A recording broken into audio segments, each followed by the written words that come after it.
Darling 2.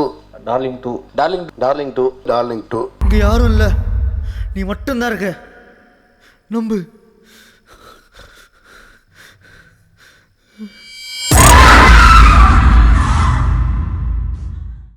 எல்லாருக்கும் வணக்கம். Darling 2 இந்த படம் வந்து ஒரு நாள் இவர் ராகேஷ் அண்ணன் கூப்பிட்டு சதீஷ்னன் ஒரு ஃப்ரெண்டு ஒருத்தர் கதை சொல்கிறாரு, போய் கேட்டுவாங்க, பிடிச்சிருந்தா பண்ணுங்க அப்படின்னாரு. நானும் முனிஷ்கான் தான் ஒன்றா கதை கேட்டோம். இன்றைக்கி இருக்கிற அந்த ட்ரெண்டில் இருந்துச்சு கதை. சரி, இப்படி ஒரு படம் நடிக்கணும்னு ஆசையாக இருந்துச்சு, அப்படி நடிச்சிருக்கோம். இந்த படம் வந்து இந்த ஃப்ரெண்ட்ஷிப்பை வந்து ரொம்ப ஸ்ட்ராங்காக சொல்லியிருக்கு. அதை தாண்டி இந்த விளையாட்டு வினையாகம்னு சொல்லுவாங்க, ஃப்ரெண்ட்ஸுக்குள்ளே விளையாடுறது எவ்வளோ பெரிய விபரீதமாகிறதுன்ற ஒரு முக்கியமான விஷயத்தை இந்த படத்துக்குள்ளே சதீஷ் சந்திரசேகர் வச்சுருக்காரு. ஊட்டியில் 6 to 6 டிசம்பர் மாதம் மைனஸ் எப்படி இருந்திருக்குன்னு பார்த்துங்க. பயத்தில் நாங்கள் நடிக்கவே தேவையில்லை, ஆட்டோமேட்டிக்காக பல்லெல்லாம் டைப் அடிச்சுட்டு தான் இருந்தது. அந்தளவுக்கு ஒரு எக்ஸ்பீரியன்ஸ் இந்த படம். இவ்வளோ பெரிய லான்ச் ஆகிருக்குன்னா அதுக்கு முக்கியமான காரணம் ஸ்டுடியோ கிரீன். ரொம்ப நல்ல ஒரு எக்ஸ்பீரியன்ஸ் இந்த படத்தில் நடித்தது. எல்லாருக்கும் நன்றி.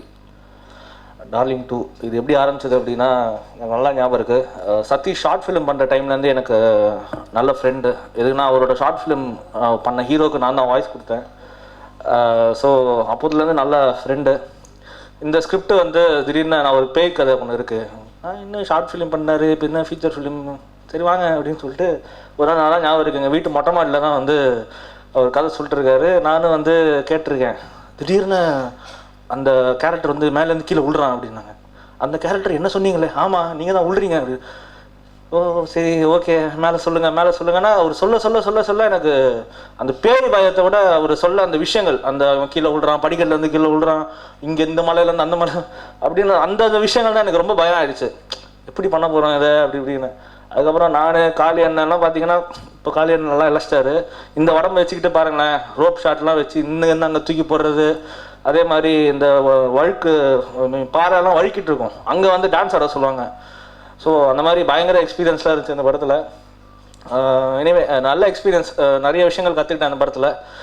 ஏன்னா கூட ஒரு அருமையான ஒரு குரூ அண்ட் ஆர்டிஸ்ட்டு, ரொம்ப சீனியர் ஆர்டிஸ்ட்லாம் கூட சொல்லலாம். நம்ம காளி வெங்கட், முனிஷ்காந்த், அப்புறம் நம்ம ஸ்மார்ட்டான 2 ஹீரோஸ், ரமேஷ் கலையரசன், அதுக்கப்புறம் பயங்கர ஒரு ஆக்டிங்க்குன்னு ஒரு கிளாஸ் எடுக்கக்கூடிய ஒரு டேலண்ட் ஹரி. ஸோ இவங்கெல்லாம் இருக்கிறப்போ எனக்கு ரொம்ப சப்போர்ட்டிவாக இருந்துச்சு. காலையை நான் சொன்னார் 6 to 6 கால் ஷீட்னு. பட் அவர் ஒரு விஷயம் சொல்ல, நைட்டு 6 to மார்னிங் 6. அது என்னன்னா 6 மணிக்கு சாயங்காலம் தான் ஷார்ட் வைப்பாங்க, காலையில் 6 மணிக்கு விட்டுருவாங்க. அதுக்கு நடுவில் தூங்குறதா சாப்பிட்றதா ஒன்றுமே எங்களுக்கு தெரியாது. எழுந்து பார்ப்போம், காஸ்டியூமும் மேக்கப் மேலே ரெடியாக நிற்பாங்க. ஸோ அந்த மாதிரி போயிட்டு இருந்துச்சு ஊட்டி குளிரில். நல்ல ஒரு எக்ஸ்பீரியன்ஸ். எல்லாருக்குமே ரொம்ப தேங்க்ஸ்.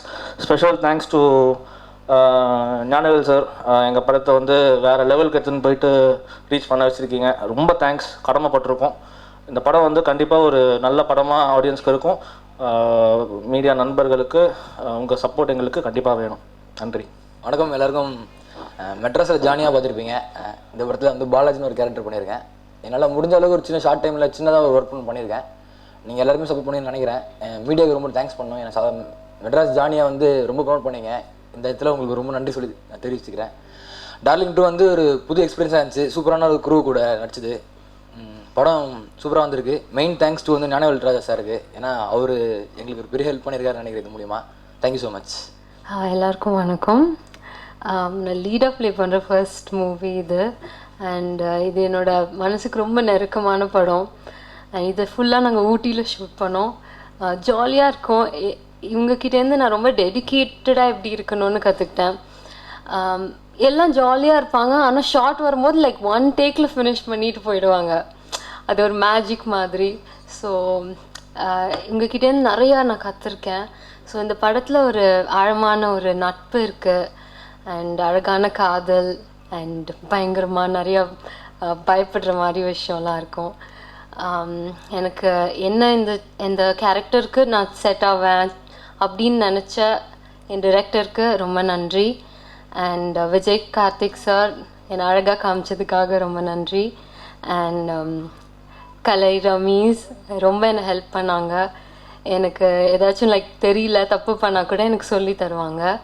அண்ட் காளி அண்ணா, அர்ஜுன், ஜானி, முனிஷ்காந்த் சார் எல்லாருக்குமே நன்றி. நான் ஒரு தடவையும் அண்ணான்னு கூப்பிடும்போது நிஜமாக மீன் பண்ணி தான் கூப்பிட்ருக்கேன் உங்கள் எல்லாரையும்.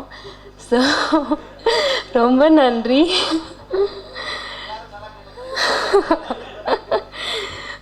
ரொம்ப நன்றி. And last but not the least, thank you அம்மா அப்பா and Suresh Chandra sir for being there with me for through all. ரொம்ப ரொம்ப நன்றி. தேங்க்யூ. எல்லாருக்கும் வணக்கம். என் பேர் ரமேஷ் ராஜா. இது என்னோடய ஃபஸ்ட் படம். இந்த படம் வந்து ஆரம்பிக்கிறதுக்கு முன்னாடி ஒரு நாள் நான் டைரக்டர் சார் சதீஷை வந்து ஆஃபீஸில் மீட் பண்ணும்போது அவர் கதையை சொல்லும் போதே அவர் எல்லாருக்கிட்டேயும் எல்லா ஆர்டிஸ்ட்கிட்டேயும் வந்து டேட்ஸ்லாம் வாங்கி வச்சுருந்தார். அப்போ வந்து அவர்கிட்ட கேட்டேன், எப்படி இவங்க டேட்ஸ்லாம் வாங்கினீங்க அப்படின்னு. ஏன்னா நீங்கள் ஃபர்ஸ்ட் டைம் டைரக்டர், எல்லாருமே இன்றைக்கி இண்டஸ்ட்ரியில் கலக்கிட்டு இருக்கிற ஆர்டிஸ்ட், அவங்களோட டேட்ஸ்லாம் எப்படி வாங்கி வச்சுருக்கீங்க அப்படின்னு. அப்போது அவர் சொன்னார், எனக்கு ராகேஷ்ன்ற ஒரு ப்ரொடக்ஷன் மேனேஜர் பழக்கம், அவர் மூலயமா வாங்கி வச்சுருக்கேன்னு. ஸோ இந்த படம் வந்து இந்த நிலைமைக்கு போனதுக்கு ஒரு ஃபஸ்ட் அந்த ஒரு ஆர்டிஸ்ட் அசம்பிளிங் தேவைப்பட்டுச்சு. அதுக்கு வந்து ஃபர்ஸ்ட்டு ராகேஷ் அவருக்கு தேங்க்ஸ் சொல்லிக்க விரும்புகிறேன். அடுத்து வந்து என்ன தான் நம்ம ஆர்டிஸ்ட்லாம் சேர்ந்து ஒரு படம் பண்ணாலும் அதை வந்து ஒரு நல்ல நிலைமைக்கு எடுத்துகிட்டு போயிட்டு நிறுத்தணும். அதுக்கு ஒரு ஒரு பெரிய நிறுவனம் தேவைப்படுது. அது வந்து ஞானவேல் ராஜா சார், தேங்க்யூ ஸோ மச். இந்த படத்தை இவ்வளோ பெரிய ஒரு படமாக கொண்டுட்டு போய் இன்றைக்கி ஒரு எக்ஸ்பெக்டேஷன் இருக்கக்கூடிய ஒரு படமாக வச்சுருக்கீங்க. Thank you so much. And director வந்து இதை வந்து என்கிட்ட சொல்லும் போது, அப்போது இது வந்து நம்ம இவ்வளோ டேஸில் பண்ணிடலாம்லாம் சொன்னார். அப்போது வந்து நான் கேட்டேன், எப்படி சார் பண்ண போகிறோம் அப்படின்னு. ஆனால் அவர் சொன்ன மாதிரி எவ்வளோ டேஸ் சொன்னாரோ அது மாதிரி பக்காவாக பிளான் பண்ணி அவர் பவுண்டில் என்ன என்கிட்ட காட்டினாரோ அது எல்லாத்தையும் கரெக்டாக பண்ணி கொடுத்துருந்தாரு. இதெல்லாம் தாண்டி என் கூட நடித்த ஆர்டிஸ்ட், எனக்கு வந்து முதல் படமாக இருக்கிறதுனால அவங்க அளவுக்குலாம் கண்டிப்பாக நான் எவ்வளோ படங்கள் நடித்தாலும் நடிக்க முடியாது. ஏன்னா எல்லாருமே வந்து எக்ஸ்பீரியன்ஸ்ட் அண்ட் டேலண்டட் ஆர்டிஸ்ட். காளி அண்ணனாக இருக்கட்டும், முனிஸ் அண்ணனாக இருக்கட்டும், அர்ஜுனன், ஜானி, கலையரசன், எல்லாருமே வந்து ஏதாச்சும் நான் சின்ன சின்ன தவறுகள்லாம் பண்ணும்போது இது நீங்கள் இப்படி மாற்றிக்கலாம், இப்படி பண்ணால் பெட்டராக இருக்கும், இதெல்லாமே வந்து எல்லாருக்கும் முன்னாடியே சொல்லி அவங்க பெருமை பீத்திட்டு இருந்திருக்கலாம். பட் என்கிட்ட தனியாக வந்து சொல்லுவாங்க, அவ்வளோ சப்போர்ட்டிவாக இருந்தாங்க. ஏதோ நான் ஓரளவுக்கு டீசெண்டாக நடிச்சிருந்தேன்னா அதெல்லாம் அவங்கனால தான். Thank you so much. இந்த படம் ரொம்ப நல்லா வந்திருக்கு. கண்டிப்பாக எல்லோரும் போய் தியேட்டரில் பாருங்கள். தேங்க்ஸ். எல்லாருக்கும் வணக்கம். டார்லிங் 2 மெட்ராஸ்க்கு அப்புறம் எனக்கு வர ஒரு பெரிய ரிலீஸ். சதீஷ் வந்து இந்த கதை சொல்லியிருந்தார். எல்லாருமே சொன்ன மாதிரி ராகேஷன் மூலிமா தான் இந்த படம் ஃபுல்லாக ஃபார்ம் ஆச்சு. மெட்ராஸ் முடிச்சுட்டு நான் ஆஃபீஸில் இருக்கும்போது ராகேஷ் ஒரு நாள் மாதிரி ஒரு கதை இருக்குது, போய் கேளுங்க அப்படின்னாரு. கேட்டேன், ரொம்ப பிடிச்சிருந்து. ஃபஸ்ட்டு ஒரு கெஸ்ட் ரோலுக்காக தான் கூப்பிட்டுருந்தாரு. அதுக்கப்புறம் சில விஷயங்கள் நடந்தது. அதுக்கப்புறம் நம்ம இந்த ரோல் பண்ணலாம் நாங்கள், சரி ஓகேன்னு பண்ணோம். எல்லாருமே ரொம்ப உண்மையாக ஒர்க் பண்ணோம். ஃப்ரெண்ட்ஸுக்குள்ளே நடக்கிற ஒரு ஜாலியான கதை, ரொம்ப லைவாக இருக்கும், இயல்பாக இருக்கும். உண்மையான நண்பர்கள் வந்து இப்போ டூர் பண்ண எப்படி இருக்குமோ அந்த மாதிரி இருக்கும். எல்லாருமே செம்மையாக ஒர்க் பண்ணியிருக்காங்க. கூட பண்ண ஆர்டிஸ்ட்லாம் சொல்லவே வேணாம், எல்லாருமே பயங்கர சேலஞ்சிங்கான ஆக்டர்ஸ். அவங்க கூட நடிக்கிறது ஒரு செம்ம எக்ஸ்பீரியன்ஸாக இருந்தது. சினிமாட்டோகிராஃபி விஜய் கார்த்திக் ரொம்ப நல்லா பண்ணியிருக்காரு. பயங்கர ஃபாஸ்ட்டாக ஷூட் பண்ணோம். லெஸ் டைமில் ஒரு பங்களாவில் ஒரு 10 நாளில் ஒரு ஷூட் பண்ணோம், ஃபுல் டாக்கி பொசிஷன். அது வந்து பார்த்திங்கன்னா அவ்வளோ பியூட்டிஃபுல்லாக பண்ணியிருக்காரு. மியூசிக் ரதன் சார், எல்லாருமே ரொம்ப நல்லா பண்ணியிருக்காங்க. எடிட்டர் மதன். படம் ரொம்ப நல்லா வந்திருக்கு. படத்தை வந்து அடுத்த லெவல் இப்போ கொண்டு போனது வந்து நம்ம ஞானவேல் சார். இப்போது ஸ்டுடியோ கிரீன் ரிலீஸ் பண்ணுறாங்கன்னே அந்த படத்தை பார்க்குற பார்வையே வந்து வேறு மாதிரி மாறிடுச்சு. ஸோ இந்த மாதிரி வர யங் டீமை நிறைய பேர் வந்து ஞானவேல் சார் தொடர்ந்து சப்போர்ட் பண்ணிட்டுருக்காரு. இதேமாதிரி அவர் தொடர்ந்து பண்ணோம், ஒரு புது ஜென்ரேஷனை க்ரியேட் பண்ணுறாரு. அதுக்கு ரொம்ப தேங்க்ஸ். கண்டிப்பாக படம் பாருங்கள், ரொம்ப நல்லாயிருக்கும், என்ஜாய் பண்ணுவீங்க. எல்லாருக்கும் தேங்க்ஸ். எப்படி எங்களை வந்து நியூ அப்கமர்ஸ் வந்து நீங்கள் சப்போர்ட் பண்ணுறீங்களோ அதே மாதிரி தொடர்ந்து சப்போர்ட் பண்ணுங்கள். Thank you so much. Yo, please listen to my trap music. நல்ல உணர்வை மட்டும் கொடுறா உனக்கு, எனக்கு நான் உனக்கு கொண்டாடுறேன்டா அப்படின்னு சொல்கிற மக்கள் தமிழ் மக்கள் மட்டுமே. சார் செம்ம டைட்டில் ஒன்று கிடைச்சிது சார், பிச்சைக்காரன் சார் அப்படின்னாரு. நான் அப்படியே யோசிக்கிறேன். என் ஒய்ஃப்கிட்ட சொன்னேன் சார், அவங்க அப்படி கண்ணை தரலாங்க சார் அப்படின்னாங்க.